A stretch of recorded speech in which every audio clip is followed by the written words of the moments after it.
Qarabağ və Şərqi Zəngəzurun yaşıl enerji potensialı yaxın perspektivdə digər bölgələrin təminatını da ciddi şəkildə stimullaşdıra bilər. İşğaldan azad olunmuş ərazilərimiz hazırda ölkəmizdə ilk yaşıl enerji zonası hesab edilir. Bölgə 2050-ci ilə qədər atmosferdəki karbon emissiyasının miqdarının xalis sıfıra endirilməsini hədəfləyib. Qarabağ və Şərqi Zəngəzur öz elektrik enerjisi tələbatını tam ödəməklə yanaşı, digər bölgələrə də yaşıl enerji ötürməkdədir. Energetika Nazirliyindən bildirildi ki, hazırda Qarabağda elektrik enerjisinin istehlakı 40 megawattdan az olsa da istehsal 100 megawattdan artıqdır. Hədəf prosesin mütəmadi xarakter almasıdır. Gələcəkdə də Qarabağ nəinki özünü təmin edəcək və bu trend davam edəcək ki, ölkənin digər yerlərində yaşıl enerji ilə təmin eləsin. Keçən il bu regionda Şərqi Zəngəzur və Qarabağda elektrik enerjisinin istehlakı 200 milyon üzərində olub. Bu Naxçıvan Muxtar Respublikası ilə müqayisədə demək olar ki, yarı-yarıya, yəni təqribən 40% Naxçıvan Muxtar Respublikasında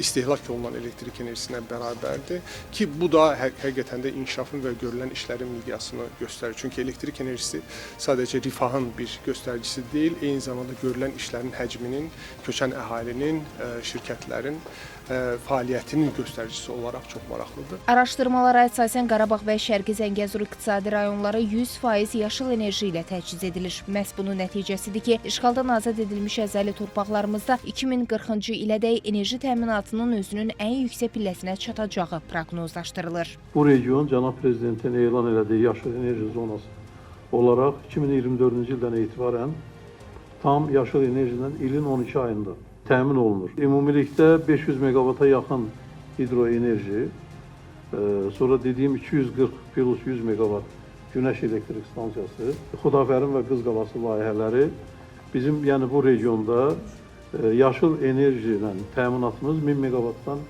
yuxarı gözlənilir ki, bu da bizim demək şəhərsalma konsepsiyasında aparılan hesabata əsasən 2040-cı ildə regionun tələbatı 1000 megawatt gözlənilir.